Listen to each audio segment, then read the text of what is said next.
esto. Después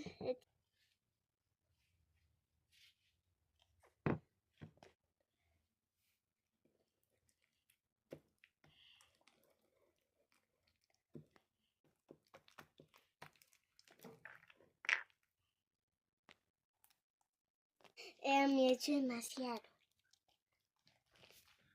Mezclamos muy bien.